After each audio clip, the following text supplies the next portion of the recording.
warahmatullahi wabarakatuh. Ketemu lagi di podcast yang selalu ditunggu-tunggu, yang senantiasa memberikan informasi dan edukasi langsung dari para ahli sehingga bisa dijadikan referensi yang akurat untuk masyarakat, khususnya di Kabupaten Bangkalan, di mana kita akan mengupas topik-topik menarik perihal masalah kesehatan atau health issue, atau kita singkat dengan HSAM Prabu. Oke, pada topik kali ini kita membahas bahasan yang cukup menarik, yaitu layanan dari rumah sakit kita tercinta, RSUD Samrabu Bangkalan, yaitu layanan ICU, Intensive Care Unit, dan layanan Palliative Care, di mana hadir bersama kita narasumber yang luar biasa, internal maupun eksternal. Kita kenalan dulu dengan narasumber luar biasa kita, narasumber internal kita, kepada Dr. Rizky Duniroh Kaukaba, spesialis anestesi. Beliau adalah seorang dokter spesialis di Intensive Care Unit dan Palliative Care. Dan yang kedua adalah selaku kepala ruangan di ruang Intensive Care Unit dan Palliative Care, yaitu dengan Ibu Nurul Hikmah, EN, Sarjana Keperawatan Nurse, di mana beliau menjadi nahkoda dari ICU di RSUD Syarifah Mami Ratu Bangkalan. Dan tak lupa juga kita berkenalan dengan narasumber eksternal kita yang setia bersamai podcast kita ini untuk memberikan beberapa masukan, memberikan support, yaitu para bapak anggota Dewan yang terhormat Komisi 4 DPRD Kabupaten Bangkalan, yang terhormat kepada Bapak Mathari, Sarjana Hukum Magister Manajemen, selaku Wakil Ketua DPRD Komisi 4 Kabupaten Bangkalan, dan yang terhormat juga kepada Pak Suyitno, Sarjana Ekonomi, kepada Pak Muhammad Islahuddin, kepada Rifki Khulaif, kepada Mas Robi belum datang nggih. Oke. Kepada Mas Fuad Hasim, Sarjana Ekonomi, kepada Mas Imam Wahyudi selaku anggota DPRD Kabupaten Bangkalan. Oke, tanpa berlama-lama sahabat HSAM Prabu semuanya, kita langsung saja kita bedah topik yang menarik, layanan Intensive Care Unit dan Palliative Care, langsung dari para ahlinya. Kepada Dokter Rizky, ini ada sangat menarik sekali, Dokter. Jadi ada layanan ICU dan layanan palliative care, seperti itu. Mungkin dokter bisa jelaskan kepada sahabat HSAM Prabu semuanya, apa itu ICU, apa itu palliative care, apakah ada perbedaan dari dua layanan ini? Karena kalau masyarakat di Bangkalan itu taunya ICU dan palliative care ya sesimpel pasien gawat, pasien kritis tidak stabil, keluarnya bisa ke skenario terburuk meninggal dan stabil kembali. Mungkin masyarakat awam HSAM Prabu pahamnya itu. Mungkin bisa dijelaskan, dokter, silakan. Iya, sebenarnya saya berterima kasih sudah diundang di HSAM Prabu. Nggih, dokter. Siap. Sebenarnya ada deg-degan sekali saya. Iya. Memang topik yang menarik ini, ICU dan palliative care. Dua topik yang memang saling bersinambungan seperti itu ya. Khususnya di Samrabu sendiri. Kalau ICU sendiri, apa sih ICU itu? Pelayanan dari rumah sakit yang intensif, yang dilihat secara komprehensif selama 24 jam. Jadi mulai dari tanda vital, mulai dari keadaan pasien stabil atau tidak, pada pasien-pasien yang mengancam jiwa, didiagnosis dengan mengancam jiwa, atau pasien-pasien dengan trauma berat, atau pasien-pasien yang memang sudah ada komplikasi kalau dari ICU itu sendiri. Nah, untuk palliative care ini yaitu pendekatan secara integritas, ya, tidak hanya pasien-pasien yang istilahnya kalau palliative care di ICU adalah dia pendekatan, bukan kalau intensive care kan dia pelayanan, ruangan seperti itu ya. Tapi kalau palliative care adalah suatu pendekatan secara komprehensif dan terintegritas juga untuk pada pasien-pasien yang didiagnosis juga mengancam jiwa, tapi bertujuannya untuk meningkatkan kualitas dari hidup pasien. Konteksnya ini untuk proposisinya jelek gitu. Ya, biasanya memang palliative care ini dulunya dikenal dengan terapi end of life.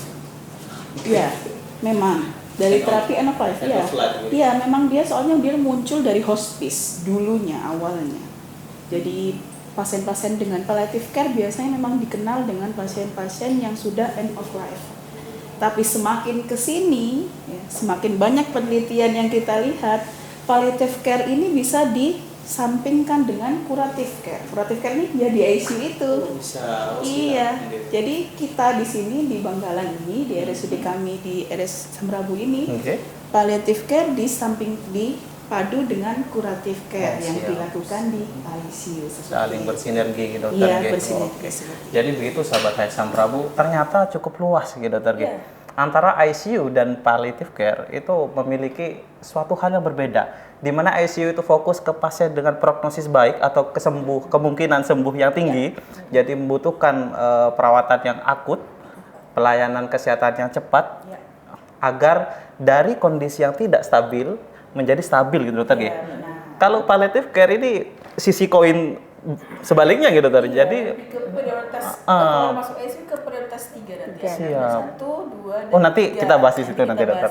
Jadi palliative care ini fokus kepada yang prognosisnya jelek, kemungkinan kesembuhannya sedikit seperti itu, dokter ya. Ada pasien-pasien CA lebih CA. banyaknya. Jadi untuk pasien komplikasi, kanker stadium akhir itu pelayanannya di palliative care seperti itu, sahabat Sam Prabu. Jadi dua perbedaan. Kita fokus dulu ke pembahasan ICU, dokter. Intensive care unit. Monggo mungkin bisa dijelaskan, dokter, pelayanan ICU itu kriteria pasien yang dikategorikan dia wajib untuk dirawat intensif atau di ICU. Itu seperti apa? Mungkin tadi menyinggung prioritas, bisa dijelaskan, dokter, silakan. Iya, Monggo. ICU kan orang mendengar ICU harus dalam ICU, pasti pasien dengan gawat lah, sudah pasien dengan kondisi komplikasi yang banyak lah seperti itu ya. Tapi memang kita mempunyai prioritas 1, 2, dan 3 karena memang kenapa kita harus prioritaskan, karena ketika ada misalnya 3 konsultasi masuk 3-3-nya, makanya yang mana kita prioritaskan masuk ICU seperti itu. Prioritas 1 adalah pasien-pasien dengan diagnosis yang sudah mengancam jiwa, yang akut, tidak stabil kondisinya, jadi kita sebutnya tanda vitalnya, jadi tensinya kurang, tidak stabil, pasien dengan sesak, butuh ventilator atau alat bantu nafas, itu butuh intervensi cepat ya, itu di prioritas 1. Prioritas 1. Iya, biasa. Atau pasien-pasien dengan pasca operasi besar. Operasi besar contohnya pasien-pasien dengan operasi kraniotomi bedah saraf, atau pasien-pasien dengan setelah operasi yang pendarahannya yang lebih dari 20 dari EBV atau lebih dari 2000 lah kita lihat. Nah, atau pasien-pasien dengan transfusi yang banyak, diperlukan transfusi yang banyak. Nah, seperti itu pasien masuk ke prioritas 1. Berarti segala pasien yang post-op dan mengancam jiwa. Ya, biasanya pasien-pasien yang post-op kan tidak stabilnya karena operasinya, seperti itu ya. Ya, karena mungkin pendarahannya yang banyak atau mungkin karena di organ yang krusial seperti itu. Untuk prioritas 2 sendiri, yang sama-sama mengancam jiwa tapi yang berpotensi. Nah, bedanya di situ. Di berpotensi. Yang prioritas 1 sudah mengancam jiwa, ya. Yang kedua berpotensi mengancam jiwa. Nah, melihatnya dari mana? Dari tanda-tanda vitalnya.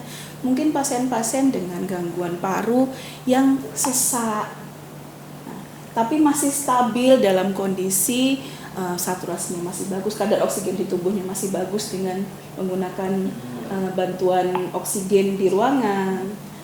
Tapi kita berpotensi untuk pasien itu berpotensi untuk bisa memakai alat bantu nafas, kan berpotensi. Prioritas 2. Untuk prioritas 3-nya ini, ini berhubungan sama nanti palliative care. Prioritas 3 biasanya kita sebutnya, karena kita di medis kita ngomongnya dengan bahasa medis, pasien-pasien yang lebih ini kita sebutnya untuk kualitas hidupnya ya kecil seperti itu. Ya kita gimana? Kita harus, karena kita orang medis ya Pak ya, kita harus melihat ini sedikit ini memang kita harus menyiapkan yang prioritas 1 dan prioritas 2 ketika seperti itu. Kalau pasien-pasien dengan CA yang sudah berkomplikasi berat, biasanya memang kita masukkan ke prioritas 3. Dengan edukasi. Iya, pastinya sedini mungkin seperti itu untuk pelayanan di ICU. Oh, siap dokter. Berarti simpulannya sahabat Asam Prabu, di ICU itu tidak sesimpel ada pasien gawat langsung dirawat, tidak. Jadi ada semacam kategorinya. Iya. Dan setelah dia masuk ke dalam pelayanan yang prioritas 1 seperti yang dokter jelaskan, prioritas 2 dan prioritas 3. Prioritas 1 yang sudah jelas dia punya potensi, bukan punya potensi, dia sudah jelas mengancam jiwa. Iya. Prioritas 2 potensi mengancam jiwa. Prioritas 3 yang memiliki harapan kesembuhan yang sedikit, seperti itu. Gitu sahabat Asam Prabu. Jadi saya bergeser dulu kan anggota dewan, gitu. Dan kita tahu fenomena di masyarakat itu dokter, bapak-bapak anggota dewan, banyak yang stigma negatif tentang ICU. Jadi banyak sekali masyarakat yang ketika mendengar kata ICU mereka fobia. Bawa pulang aja seperti itu. Nah, saya ingin konfirmasi ke Bapak, mungkin ke Pak Wakil Matahari, untuk bagaimana psikologi masyarakat di kalangan masyarakat tuh tentang salah satu stigma negatif ini. Apakah karena mereka belum paham atau karena ada faktor-faktor yang kami juga belum mengerti seperti itu? Pak Matahari, silakan. Terima kasih. Assalamualaikum warahmatullahi wabarakatuh. Waalaikumsalam warahmatullahi wabarakatuh. Berbicara masalah psikologi pada saat ada bahasa ICU ataupun palliative care ya, jangankan ke masyarakat, saya pribadi di sini pada saat mendengar itu psikologis itu sudah agak gimana gitu. Kenapa? Bahasa ICU ini kan memang bahasa bukan menyeramkan, agak menyedihkan. Kalau kita analogikan itu, pasien sudah di palliative care ataupun di ICU, ini sudah di jembatan Sirotol Mustaqim, kira-kira seperti itu. Nah, kalau kita masih ada takdir baik, kita lanjut hidup. Tapi kalau sudah takdir, pasti kan sudah tidak tertolong. Jadi berbicara masalah ICU, memang di masyarakat itu perlu edukasi, perlu perlu pemahaman dari berbagai lapisan bahwa masuk ICU itu belum tentu tidak tertolong. Nah, kira-kira seperti itu. Satu. Nomor 2, sebelum kita ini adanya UASI, pada saat pasien itu masuk ICU, itu yang termention di sini itu sudah pembiayaan. Karena masuk ICU itu perharinya, alatnya dan lain sebagainya itu. Nah, dengan memikirkan itu, otomatis fisiologis dari pasien dan keluarga ini sudah down duluan. Jadi karena dua faktor itulah sebelum ada UAS ini, maka punya anggapan kalau sudah di ICU ini, istilahnya kita sudah mau menghitung jam, menghitung hari, kira-kira seperti itu. Sehingga budaya masyarakat bawah itu ada anggapan daripada mohon maaf, daripada meninggal sini, mendingan kita langsung dibawa pulang. Nah, oleh karena itu ke depan harapan kami dengan adanya pemahaman yang seperti di podcast ini, sosialisasi yang bagus ke masyarakat bahwa masuk ICU ataupun palliative care itu walaupun di sana itu memang ada klasifikasinya seperti yang disampaikan Bu Dokter tadi, belum tentu penyakit itu tidak akan tersembuhkan. Satu. Nomor 2, dengan adanya layanan UASI, bahwa pembiayaan di ICU itu sudah di cover itu. Kira-kira seperti itu yang harus kita sosialisasikan. Terus yang ketiga menurut saya, memang pelayanan itu karena di ICU itu kan tidak boleh ditunggui ya. Tidak boleh ditunggui. Saya jenguk itu, bahkan keluarga itu berapa orang itu kan dempetan. Jadi tetangganya itu tidak ada yang sehat, sakit semua. Jadi kalau sudah masuk ICU ya, lihat sebelah kanan dan kiri itu awalnya mau sembuh 60% mau sembuh, itu tinggal 40%, Pak. Lihat tetangga kanan kirinya. Lihat tetangga. Seperti pada saat kalau kita Covid kemarin itu, ya pas yang nunggu jauh-jauh. Memang kalau saya lihat, mohon maaf ini Bu Nurul ya. Ini kepala ruangan ICU-nya. Nah, ini sedikit pas saya lihat dari tadi itu. Kenapa? Bu Nurul ini seakan-akan dohir, mohon maaf ya, dohirnya itu senyum terus gitu. sehingga pandangan pasien pada saat yang jaga itu sudah senyum, insya Allah itu sugesti kesembuhan daripada mohon maaf pada saat kita memandang itu lebih menyeramkan. Sudah sama kita penyakitnya sudah luar biasa, di ujung tanduk kesembuhan kita, terus yang jaga masih wah itu salah satu daripada faktor yang orang itu di ICU itu menjadi tidak tertolong walaupun itu takdir. Tapi dua tadi itu yang perlu kita asosiasikan bersama, bahwa masuk ICU belum tentu penyakit tidak tersembuhkan. Yang kedua, pembiayaan sudah tercover dengan UAC. Kira-kira seperti itu.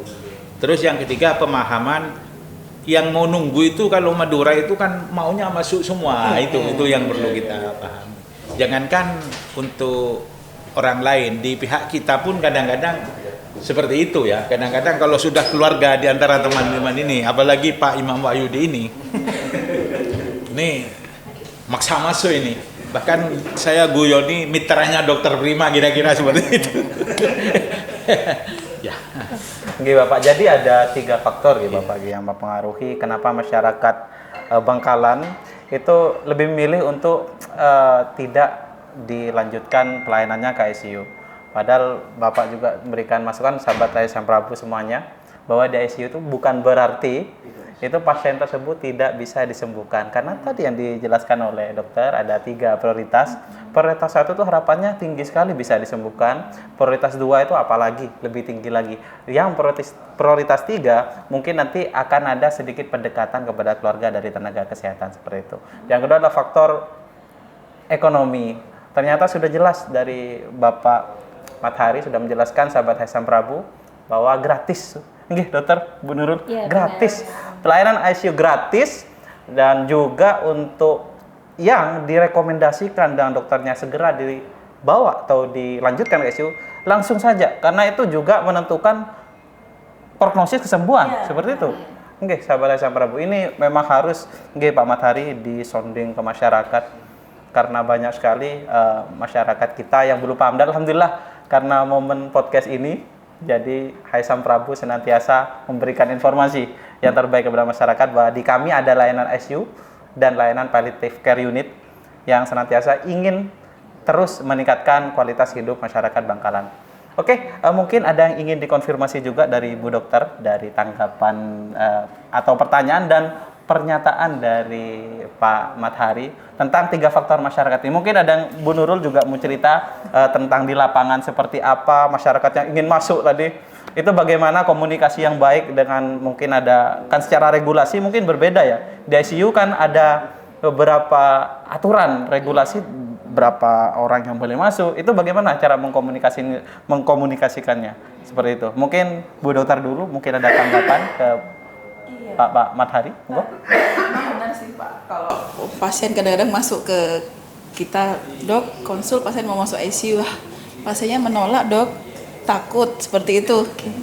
Besoknya Pak tetap masuk akhirnya karena kondisinya memang diperlukan masuk ke ICU, memang sudah telat. Nah seperti itu. Nah ketika pasien itu sudah menolak sebelumnya karena memang takut, nah, prognosisnya jadi jelek, istilahnya kedepannya jadi akhirnya masuknya ke prioritas 3. Nah jadi kita perlu sampaikan ke lambat. Iya, akhirnya ke yang terlambat seperti itu.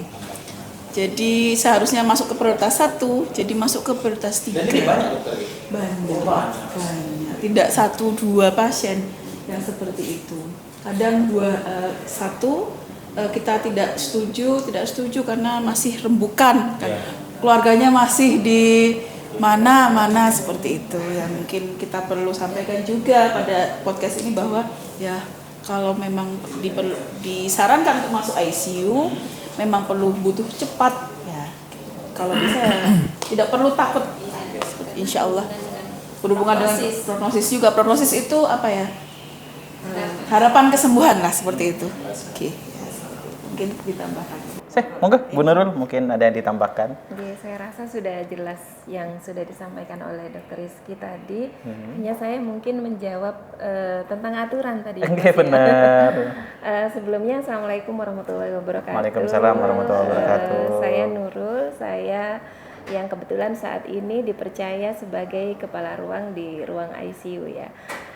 Izin menginformasikan kepada masyarakat terkait aturan yang ada di ruang ICU, di mana aturan ini dibuat seyogyanya tujuannya adalah satu, yakni untuk keselamatan pasien ya, di mana salah satu aturan yang ada di sana bahwasannya ketika pasien itu dirawat di ruang ICU maka memang tidak dapat ditunggu, seyogyanya untuk optimalisasi perawatan pasien dan juga menghindari infeksi nosokomial yang datangnya dari luar.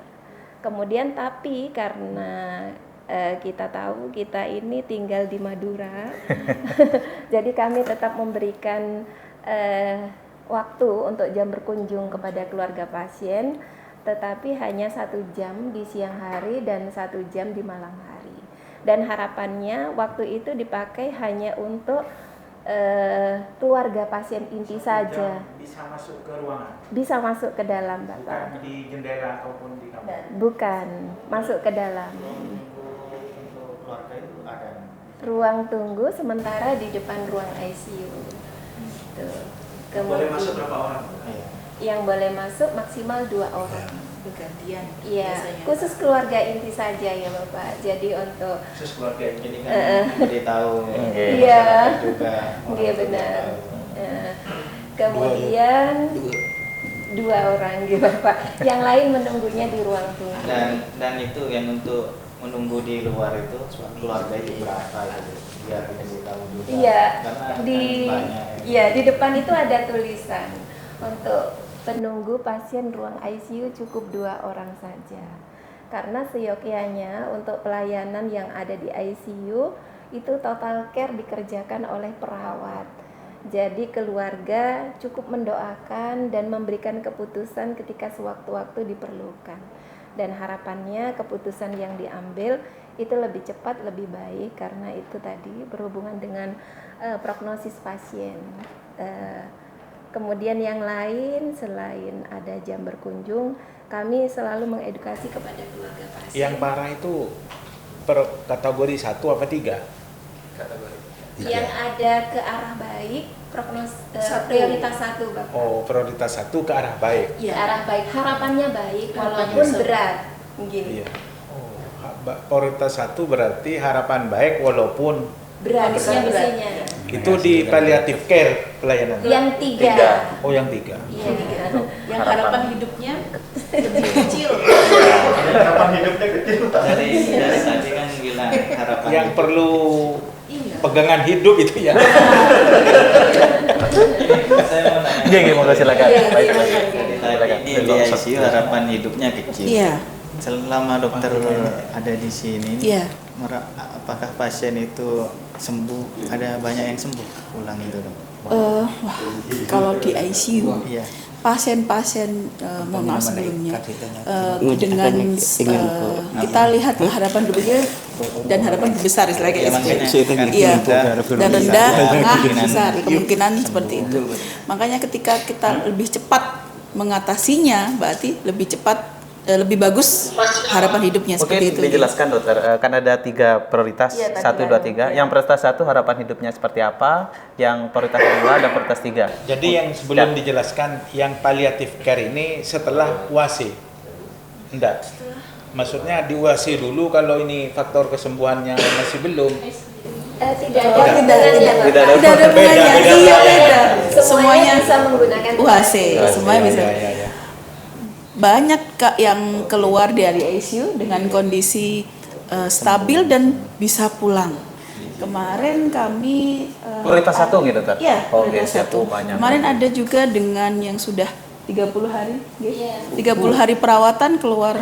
Kalau Stabil. Bapak mungkin pernah Stabil. dengar ada kecelakaan yang terjadi di area depan Pondok Halim antara ambulan dengan pengendara sepeda motor, yang pada saat itu pengendara sepeda motornya yang satu langsung meninggal di tempat, kemudian yang satu kebetulan kami rawat di ICU. Walaupun dengan jumlah hari rawat yang lama sampai kemudian dilakukan tracheostomy kalau istilah kami itu, Alhamdulillah bisa tertolong dan bisa sembuh. Bisa kembali. Misalnya kita kembalikan ke Nah Iya, itu kalau ruangan. sudah keluar seperti ini bisa dikembalikan lagi. iya, Kan ada orang Bisa, kecelakaan seperti iya. itu.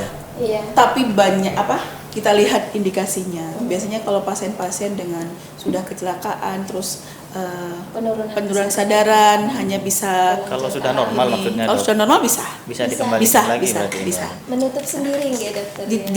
Kalau dengan PDT, memang kalau dengan perkutaneous dilatasi tracheostomy yang dilakukan di ICU bisa. Dengan dilepas, tidak pelan-pelan dia sudah menutup sekitar 1 minggu kalau bagus dengan kontrol. Jadi Macam dia- OTB mereka. kalau takut ini. Kalau macam boleh saya. Benyur. Yang prioritas 2 dokter mungkin bisa dijelaskan. Iya, kalau prioritas tadi yang seperti disebutkan, memang biasanya kita lihat masih kondisinya stabil, Pak. Biasanya kondisi-kondisi ya masih bisa, pasiennya masih bisa, kalau pasiennya sesak ya masih bisa ngomong, pasiennya masih bisa ngomong, terus saturasi atau kadar oksigennya masih bagus. Nah, tapi juga perlu pengawasan ketat biasanya. Pengawasan ketat. Jadi kita kontrol lagi setiap, misalnya kita kontrol lagi 4 jam nilai BGA-nya atau nilai saturasinya atau nilai tanda-tanda vitalnya. Seperti itu nanti konsul ulang atau dilaporkan ulang. Seperti itu biasanya sama teman-teman perawat lapor ke kami seperti itu. Prioritas 2. Berarti bisa kami simpulkan dokter, sesuai dengan konteks pertanyaan tentang harapan hidup. Iya. Kalau prioritas 1 itu 50-50 nggih. Ya. Kalau prioritas 2 itu kesembuhannya tinggi. Ketinggian, Karena potensi. betul. Prioritas 3 itu potensi harapannya rendah seperti itu. Rendah atau yang memang tidak perlu sama sekali. Tidak perlu sama sekali. Sama sekali ke ICU. Jadi Karena- yang prioritas 3 ini yang horor dokter. Iya, prioritas 3. Iya. Tapi stigma horor itu nanti diberikan pelayanan palliative care. Nanti kan kita bahas sahabat saya Iya. bagaimana pelayanan palliative care itu, nanti bagaimana kondisi yang memang secara psikologis yang mempengaruhi pasien tersebut mungkin itu bisa nanti diberikan pelayanan optimal, namanya pelayanan holistik, mungkin nanti dijelaskan lebih lanjut. Jadi seperti itu sahabat Hansa Prabu. Jadi benar yang dikatakan Ibu Nurul selaku kepala ruangan di ICU, ketepatan waktu kita, keluarga kita, kecepatan pengambilan keputusan untuk segera menerima advis dari rumah sakit atau tenaga kesehatan untuk segera dilanjutkan perawatan ke ICU, itu menentukan tingkat kesembuhan dari pasien tersebut. Itu sahabat Hansa Prabu, mungkin nanti dengan alhamdulillah dengan podcast ini langsung dengan para ahlinya dan disonding juga oleh anggota dewan, semoga masyarakat bisa paradigmanya berubah. Dan kedepannya mungkin yang dikatakan banyak sekali masyarakat yang malah menunggu, yang akhirnya dengan menunggu itu si pasien prognosisnya atau tingkat untuk kesembuhannya itu malah menurun seperti itu. Oke, sekarang kita lanjut kepada Ibu Nurul. Kita pertanyaan pada mutu pelayanan sahabat Hansa Prabu. Karena kita pungkiri dalam setiap layanan baik itu konteks kesehatan maupun lainnya itu harus ada mutu pelayanan agar bisa ditentukan kualitas dan kredibilitas pelayanan tersebut seperti itu. Nah, Bu Nurul selaku kepala ruangan ini sangat paham sekali beliau tentang hal ini. Jadi seperti apa Bu Nurul mutu pelayanan di ruang ICU dan mungkin palliative care juga ada, mungkin bisa dijelaskan. Silakan Bu Nurul. Baik, terima kasih Mas Alif. Berbicara tentang mutu unit yang ada di ruangan ICU, bahwasannya salah satunya kami memiliki mutu unit tentang kematian pasien lebih dari 48 jam di ruang ICU yang selama ini setiap bulan selalu dilakukan analisa, dilakukan pemantauan, bahkan kalau di istilah kami itu dilakukan PDCI atau ketika keberhasilannya belum mencapai target, kami melakukan planning kembali, kemudian kami kerjakan, kemudian kami evaluasi kembali, serta perbaikan yang terus-menerus. Berdasarkan data yang kami buat, laporan yang ada di kami, di tahun 2025 ini mulai dari Januari, kebetulan mutu unit yang kami ambil itu juga mengambil dari standar penilaian standar pelayanan minimal pasien. Di sana itu target kami di mutu unit kami itu untuk kematian pasien lebih dari 48 jam itu sebanyak 10%. Pada kenyataannya mulai dari Januari hingga bulan Oktober ini, Oktober masih proses, di September itu angka tertinggi di angka 25% kematiannya. Dari semua jumlah pasien yang kami rawat tergantung setiap bulannya. Kemudian terendah itu di angka hampir mencapai 12% pernah itu. Hampir mencapai target. Di bulan Juli itu hampir mencapai target. Semua itu tidak lepas dari peran serta dari seluruh dokter spesialis yang ada di rumah sakit kita. Tentunya di sana ada dokter spesialis anestesi, dokter spesialis bedah syaraf. Kebetulan pasien terbanyak saat ini di ruangan kami itu adalah pasien dengan bedah syaraf. Iya, pasien-pasien karena trauma, karena kecelakaan. Makanya angka keberhasilannya tinggi karena biasanya kalau pasien trauma apalagi masih anak muda itu belum disertai dengan penyakit yang lain sehingga prognosisnya lebih bagus. Pasien stres intinya. Pasien kecelakaan. Kon saraf kan stres. Bedah otak itu. Iya, kecelakaan saraf. Ya, sebenarnya itu bisa Jadi sampai saat ini seperti itu Mas Alif. Alhamdulillah kami terus berbenah dan terus memperbaiki kualitas pelayanan yang ada di ruangan kami. Dengan dukungan dari semua pihak tentunya harapannya terus membaik. Oke, siap Bu Nurul. Jadi dari hasil data per bulan itu, tingkat kematian di atas 10%, di bawah 10%? Iya, kurang dari 10%. Berarti interpretasinya atau kesimpulannya bagaimana tentang mutu layanan ICU ini Bu Nurul? Sampai dengan saat ini hampir mencapai target ya. Oke, siap. Oke. Mungkin ada lagi mutu pelayanan lain selain indikator tingkat kematian? Selain itu ini yang juga perlu kami sampaikan kepada masyarakat.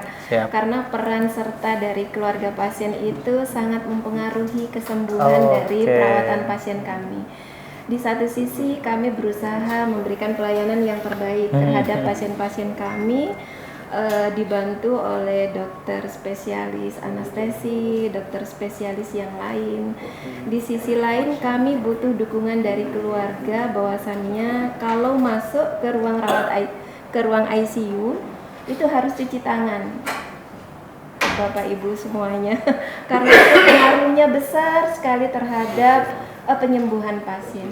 Oleh karenanya di mutu unit kami yang kedua kami mengambil cuci tangan. Cuci tangan. Kok bisa berpengaruh besar pada saat tidak cuci tangan? Iya. Karena bukan tidak mungkin Bapak, cuci tangan kita ini adalah media Bapak. Media yang bisa menularkan penyakit, bakteri mungkin yang dibawa dari luar. Kalau kami di dalam sudah berusaha terus selalu cuci tangan sebelum melakukan tindakan, sebelum menyentuh pasien, selesai melakukan tindakan, sebelum beralih ke pasien lain dan lain sebagainya. Nah, kadang itu dari keluarga pasien yang datangnya dari luar, dari mana-mana. Harapan kami itu untuk aturan cuci tangan itu untuk dilaksanakan, harapannya itu juga mendukung terhadap kesembuhan dari pengobatan yang kami lakukan. Oke. Jadi bisa jadi ya Bu Nurul ya, persentase yang tidak mencapai target karena memang beberapa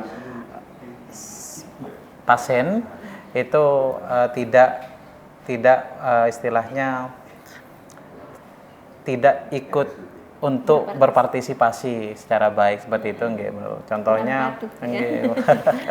Seperti itu mungkin ini nanti bisa didengar oleh sahabat HSM Prabu semua agar kita asalnya bersama-sama ingin meningkatkan mutu sampai target nggih Bu Nurul 10% seperti itu.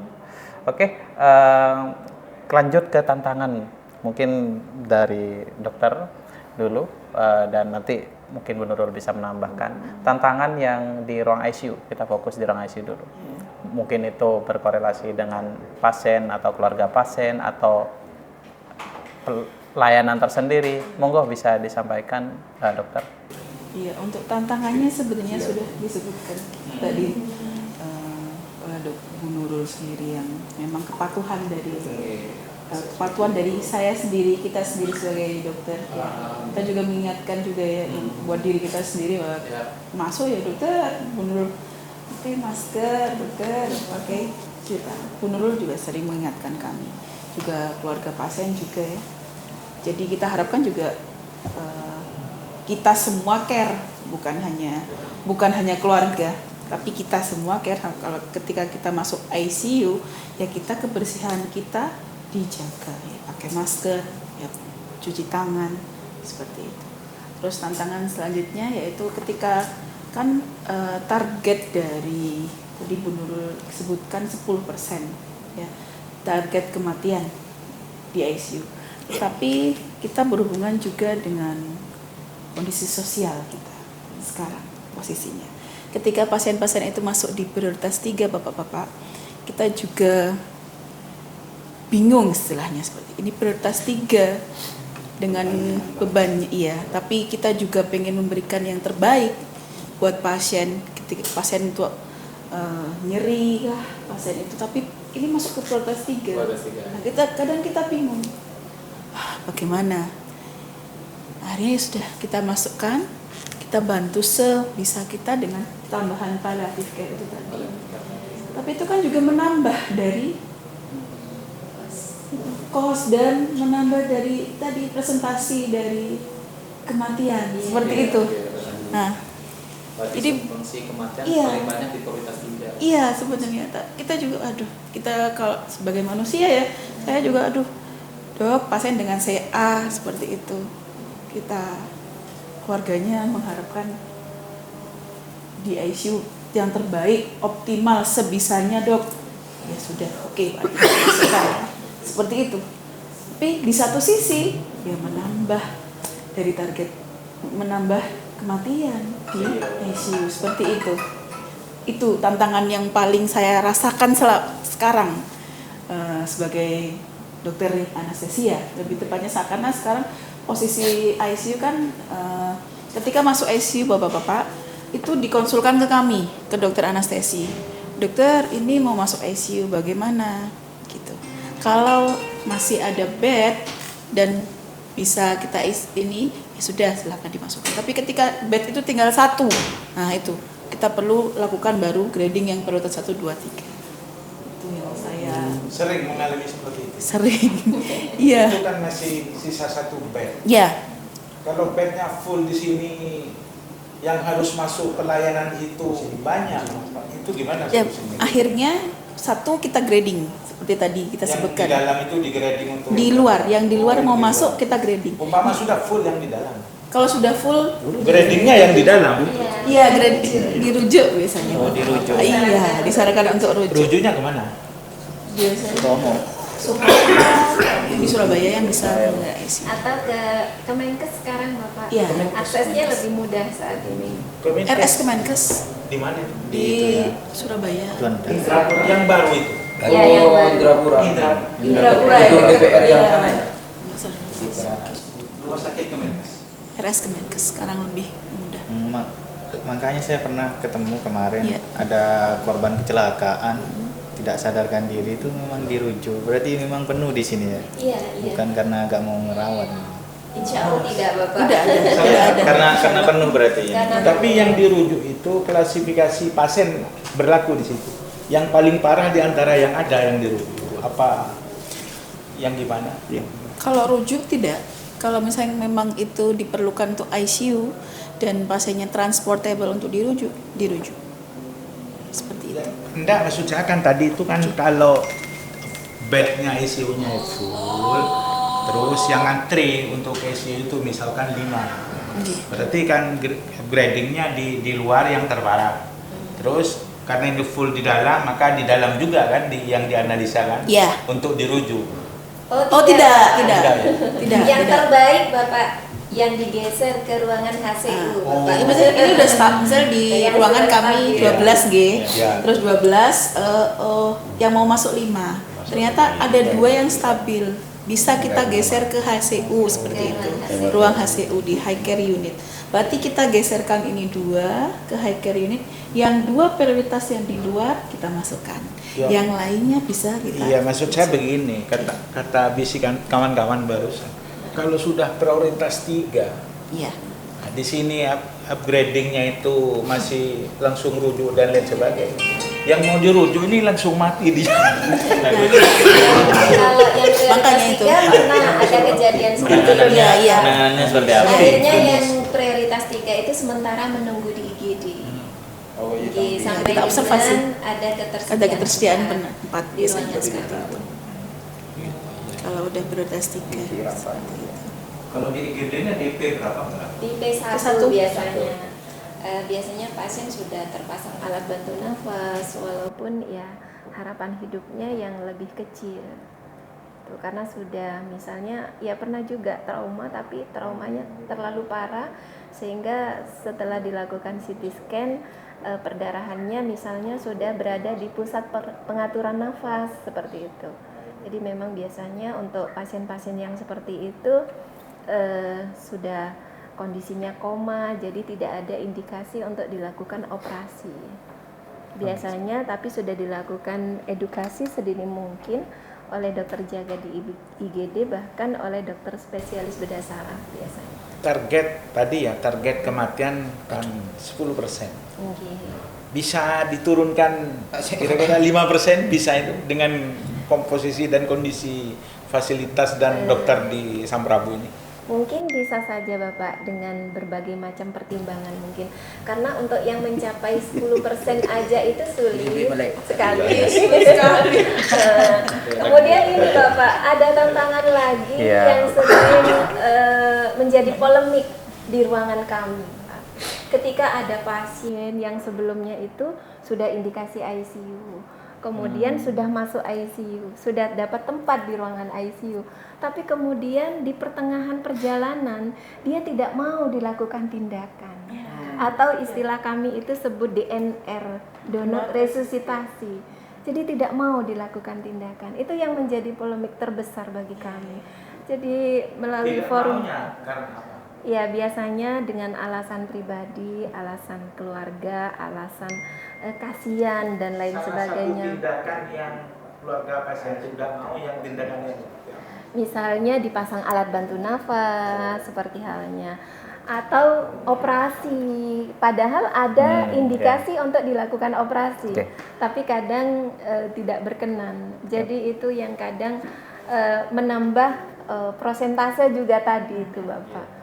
Harapan kami melalui forum ini, kami tim medis, tim kesehatan inginnya itu memberikan pelayanan yang terbaik ketika pasien itu sudah masuk di ruangan ICU dan mendapatkan pengobatan seoptimal mungkin ketika keluarga setuju. Karena setiap tindakan yang kami kerjakan itu tetap harus melibatkan keluarga untuk memberikan persetujuan.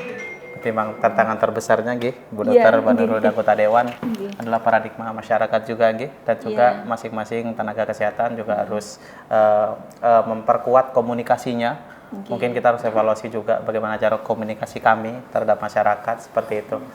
Dan alhamdulillah juga dengan acara podcast ini semoga bisa disounding ke masyarakat dan masyarakat paham bahwa apabila terjadi kronologi yang baru saja diceritakan oleh Bu Nurul, ketika keluarga kita atau pasien tersebut membutuhkan pelayanan ICU segera langsung saja dilanjutkan seperti itu, karena itu mempengaruhi prognosis kesembuhan atau tingkat kesembuhan. Jangan sampai nanti dari awalnya dia prioritas 1 akhirnya yang memiliki harapan sembuh tinggi ke prioritas 3. Oke, kita sekarang akan bergeser ke mungkin closing statement saja dan juga mungkin ada yang dikonfirmasi dari masing-masing anggota dewan yang belum bertanya, mungkin silahkan. Monggo dari mungkin Pak Imam Wahyudi, Bapak Suwak Fuad, Pak Robi, monggo mungkin dari Mas Imam Wahyudi dahulu, silahkan. Saya ingin tahu itu kan saya pernah naik ke lantai 5. Di sana itu ada tulisan HCU. Itu apa bedanya dengan ICU? Nah, satu. Nomor 2, jam besuknya jam berapa? Siang dan malam jam berapa? Soalnya sekarang jam 12 saya ada besuk. Oke, Bu Nurul, perbedaan ICU dan HCU, jam besuknya jam berapa? Silakan. Perbedaan ICU Kok dan benar, HCU Bapak? itu kalau ICU itu intensive care unit. Kalau HCU itu high care unit. Bisa saja pasien yang sebelumnya belum ada indikasi tindakan, misalnya pasien-pasien stroke misalnya. Di sana di lantai 5 itu kebetulan HCU-nya stroke unit.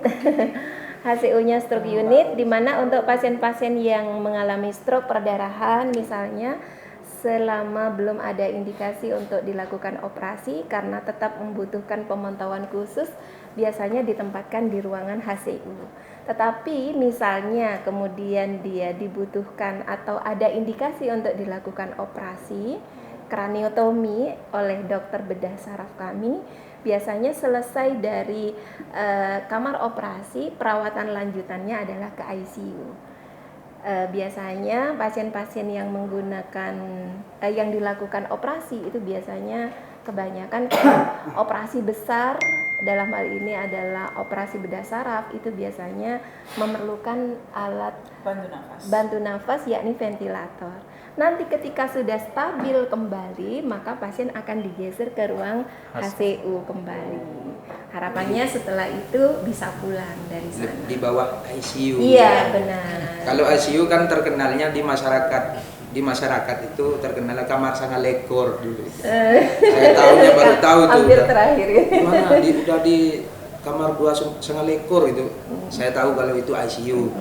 Terkenalnya di masyarakat. Okay. Oh, tidak. Mungkin yang ini kamar 25 gitu. Kemudian tentang jam besuknya, Ya, jam besuknya. insya Allah aturannya sama Bapak. Jam berapa Ibu? Kalau siang hari jam 12 hingga jam 1, kalau di malam hari jam 7 hingga jam 8 langsung. malam. Habis ini berarti langsung. Oh, siap. Jadi sudah jelas dari Bu Nurul. Mungkin Pak Suyitnon ada yang ingin dikonfirmasi? Terima kasih. Jadi pertama kami atas nama masyarakat Bangkalan mengucapkan terima kasih yang sebesar-besarnya atas pelayanan yang diberikan. Dan memang ketika berbicara ICU tadi disampaikan oleh Ibu Kepala Ruangan bahwa alhamdulillah dalam 9 bulan ini yang meninggal 25%. Ya, artinya itu bahwa paradigma atau pandangan bahwa ketika masuk ICU itu persentase hidupnya itu adalah kecil, ternyata dengan pelayanan yang baik, dengan usaha yang maksimal, dan tentu dengan peran semua yang ada, termasuk tadi disebutkan oleh Bu Nurul itu adalah keluarga. Alhamdulillah ini bisa memperkecil atau memperbesar kesembuhannya. Jadi memang harapan kami tentu di ICU itu yang dibutuhkan adalah memang tenaga-tenaga yang memang profesional, artinya dengan keahlian-keahlian yang sudah tentu mungkin secara medisnya sudah jelas ditentukan, namun juga dibutuhkan memang ketelitian dan juga ketegasan dari Ibu Kepala Ruangan, karena memang ketika menghadapi masyarakat kita di Bangkalan dengan berbagai latar belakang pendidikan itu, ini harus harus ada ketegasan tapi dengan penjelasan yang artinya adab kemaduraannya tetap dipakai. Karena ketika salah ngomong itu menjadi viral. Karena salah ngomong itu dengan situasi atau kondisi masyarakat kita yang memang latar belakangnya berbeda-beda, dan mereka tentu ketika sudah masuk di ICU itu kan tekanannya lebih berat kepada beban masyarakatnya, beban pikiran. Jadi itu harus ada penjelasan yang lebih bisa diterima, dan kita melihat karena saya dulu sering ke ICU juga itu, artinya dengan mendampingi, termasuk pernah keluarga saya, dengan penjelasan yang bisa masuk cuma 2 dan dibatasi itu sudah bisa diterima oleh masyarakat. Itu. Kadang kalau memang situasi, makanya setelah hal-hal tadi itu, keahlian dan apa tadi itu juga dibutuhkan kesabaran yang sangat tinggi. Kesabaran sangat tinggi karena yaitu masyarakat kita ini latar belakangnya yang ini sudah harus mau ketemu karena datang jauh kan itu memang butuh penjelasan. Jadi tapi kami sangat bersyukur dengan dengan pelayanan yang dari setiap tahun sudah ada peningkatan yang luar biasa ini, dan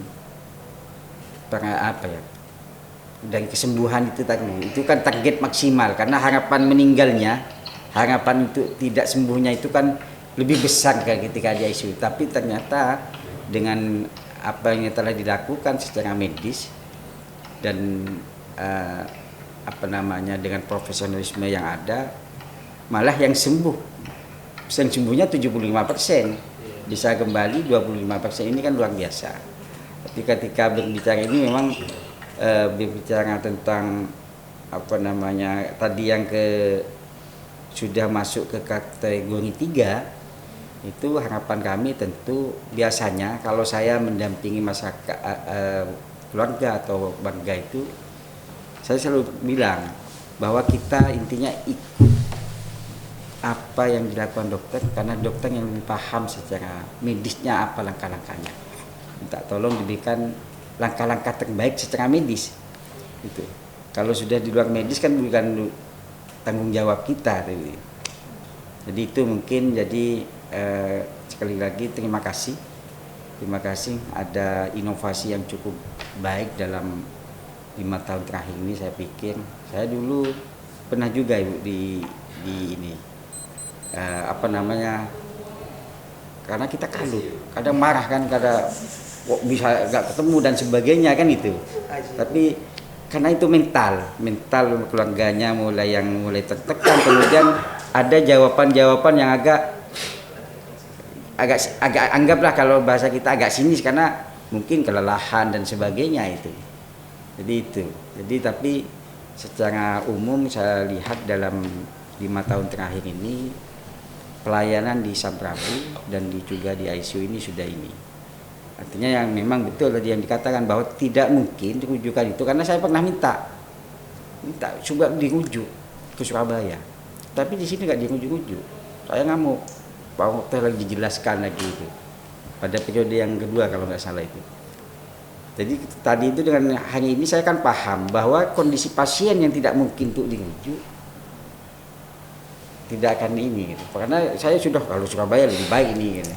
Karena permintaannya seperti itu, tapi memang dokter yang lebih paham kondisi medisnya, dan bahwa ini kalau dirujuk ya sampai Juno sudah ini kan gitu. Jadi harus ada tahapan-tahapan.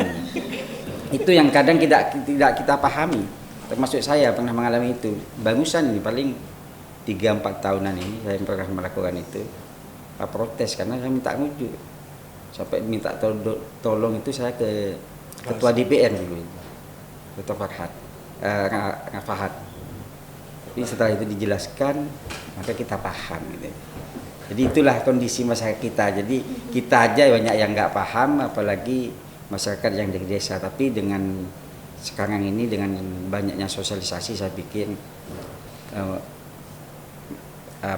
kepercayaan kepada Rumah Sakit Samprabu ini sudah cukup besar untuk masyarakat Bangkalan, dan juga mungkin di luar Bangkalan banyak yang kesini.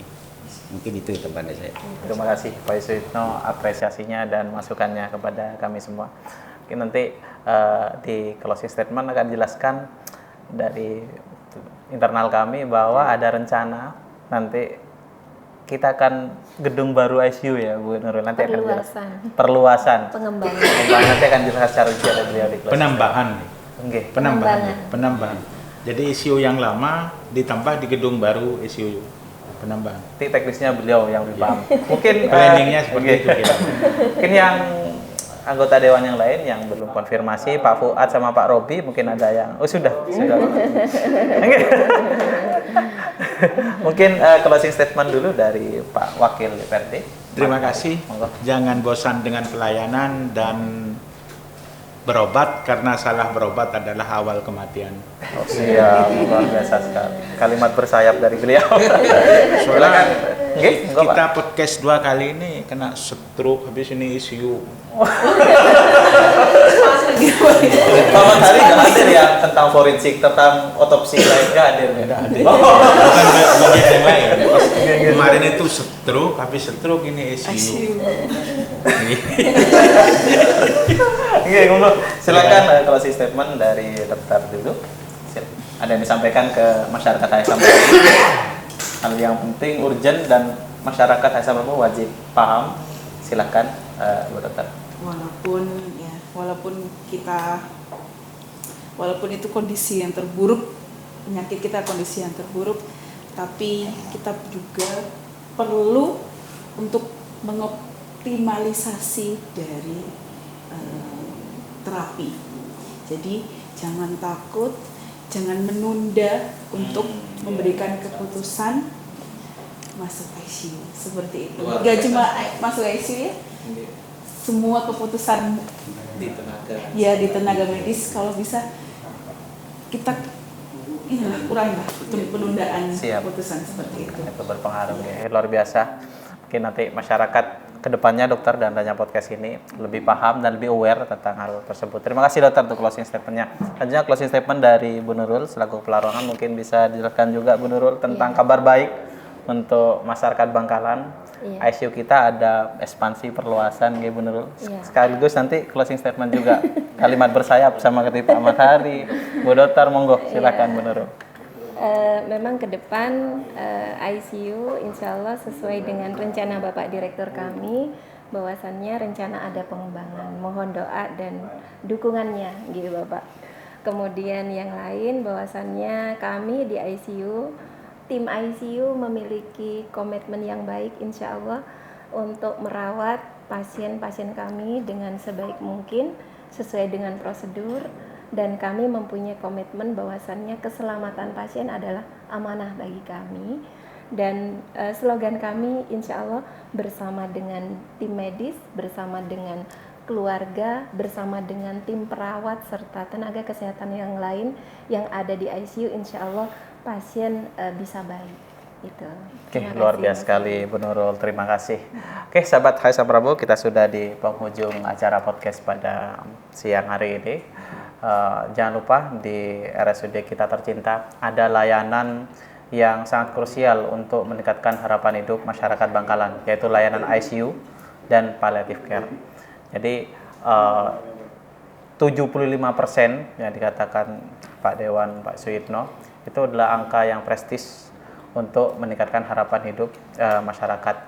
Jadi jangan pernah menunda, salah satu closing statement dari dokter, jangan pernah menunda perawatan karena itu mempengaruhi untuk tingkat kesembuhan pasien tersebut.